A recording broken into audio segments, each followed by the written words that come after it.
এখানে আমার জায়ের শ্রাদ্ধ শান্তির কাজ চলছে, গীতা পাঠ হচ্ছে, তোমাদের দেখাচ্ছি সবটা।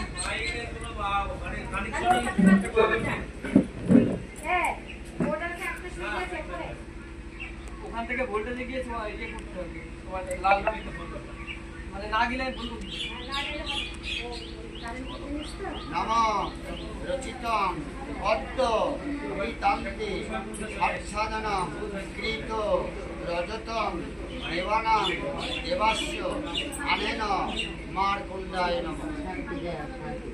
গীতায় আমার জ্ঞানী অতি উগ্রতম, গীতায় আমার জ্ঞানী অভয় পরম, গীতায় পরমে উচ্চ আমার নিশ্চয়। নমঃ গীতায় পরমে গুরু পাপ আত্মাত্ম সর্ব যজ্ঞেশ্বর জগত তুষ্ট প্রণীতি প্রণীতাং দেবানাং দেবাস্য এতেভ্য কণ্ঠহর্ব রচিত মহৎসাদী দশব তারে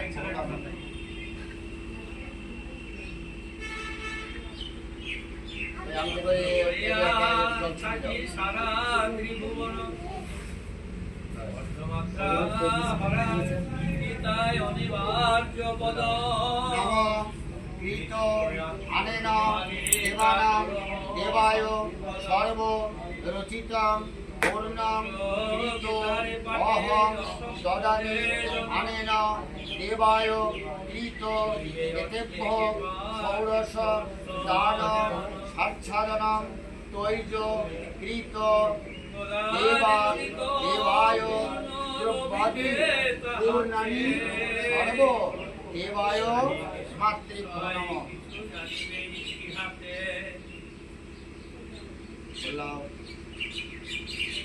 নমঃ আনেন বিঘ্ন নাশায় দেবা আদিত্য তন্ম নবগ্রহ দশ দিক ইন্দ্রাদি পূর্ণানি সহস্রাদি দশব তারেভ্যো নমঃ।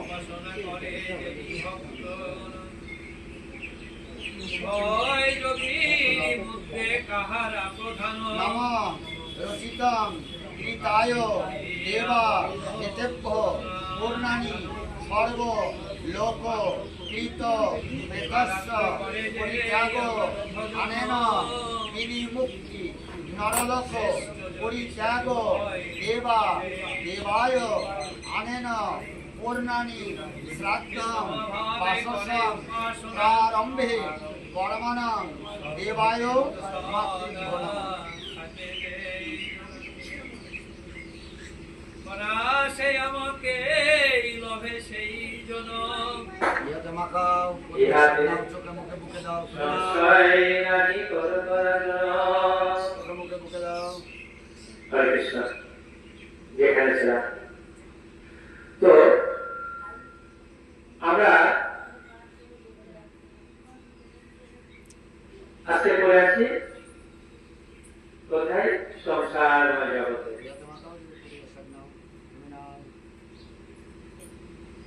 আমাদের তৈরিবলাম পুরুষের মহারাজ তিনি বলছেন, আমি এখন চলতে পারছি, তোমার নাম গুণকীর্তন করতে পারছি, হে প্রভু তুমি এক্ষুনি আমাকে তুলে দিতে পারো, তোমার নাম করতে করতে যেন আমি তোমার ধামে চলে যেতে পারি। আমাদের প্রত্যেকটি মানুষের এটাই কর্তব্য, এই নামে অভ্যাস করা।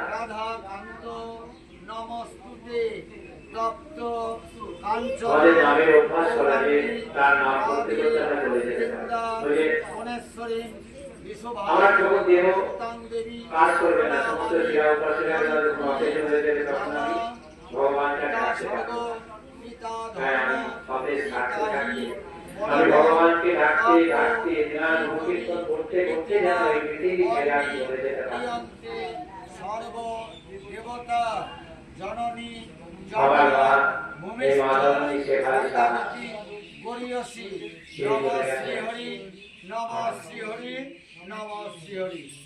আংটি খুলে ওখানে রাখো, আমি ভুল দান করি, আবার তোমাদের ডাকবো। জেনারেটরটা বন্ধ করে দিবি। ঘুরে দেওয়া।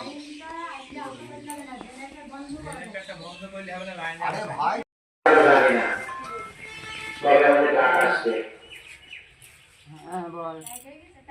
আমরা আগামী দিন পর্যন্ত বাস করতে না কেউ এটা আমরা বলতে পারি না আমরা মাঝে সেখানে থেকে সকালবেলায় উঠে স্নান করে ভোর করেছে পূজা শেষ করেছে গুরুমন্ত্র পাঠ করেছে তারপরে আমরা দেখেছি মানে দোকানে সকালে দরজার কাছে দাঁড়িয়ে থাকতো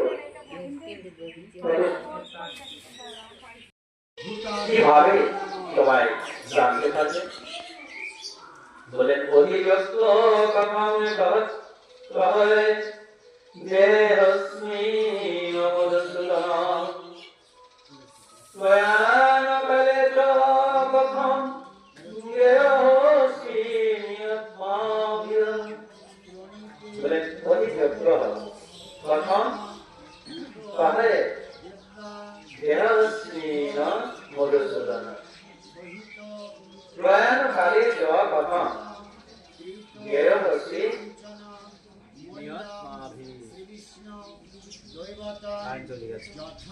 আজকে কান জ্বালাবে বললেন হে মধুসূদন এই দেহে অধিযোগ্যকে এবং এই দেহের মধ্যে তিনি এই রূপে অবস্থিত বলেন হে মধুসূদন হ্যাঁ আজ জ্বালাবে এইভাবে এই দেহে অধিযোগ্য কে এবং আমার এই ছাড়া দেহের জোরে মধ্যে বলবা তিনি- তাই শুনতে পাবে সবাই। হ্যাঁ আমার চেয়ে একটু জোরে বলবা তাই শুনতে পাবে। নম তদবিষ্ণু পরম পদ সদা শান্তি দেহের মধ্যে তিনি কিরূপে অবস্থিত বলেন মৃত্যুকালে যে ইন্দ্রিয় ব্যক্তিরা কিভাবে তোমাকে জানতে পারে গন্ধাদি দেবায় কৃত অপহতা ইন্দ্র ভয়ে অপরা যজ্ঞের অধিষ্ঠান রূপে গণ্য করা সদন দেবায় দেহি প্রেত সম্ম গম্ভী রেধি পরমে অক্ষরে ব্রহ্ম জানিবে নিশ্চয় দেবদেশে দেবোদ্দেশে কর্মত্যাগে করধনঞ্জয় নশ্বর পদার্থ ভূতে করি অধিকাল অধিভূত নাম ভবে ঐশ্বরান জগতে হেলরি করো অবস্থান করি যজ্ঞ হয় নমোবিমান মৃত্যু করে হম যদি নারায়ণ হরি হরি হরি হরি প্রেমে জীবন মুক্তি পরমগতি ভক্ত হন আমার স্বরূপে জ্ঞানী জ্ঞানী মহাজন বলেন হে মধুসূদন এই দেহে বলি যজ্ঞকে এবং বলি এই দেহের মধ্যে তিনি কি রূপে অবস্থিত মৃত্যুকালে জিতেন্দ্রীয় ব্যক্তিরা কিভাবে তোমাকে জানতে পারে এটা প্রশ্ন বললেন অর্জুন বলেন শ্রী বিষ্ণু ও ইন্দ্র উভয়কে যজ্ঞের অধিষ্ঠান রূপে গণ্য করা হয় শ্রী বিষ্ণু হচ্ছেন সমস্ত মুখ্য দেবতাদের এমনকি ব্রহ্মা ও শিবেরও অধীশ্বর এবং যে সমস্ত দেবদেবী প্রকৃতি পরিচালনা কার্যে সহায়তা করে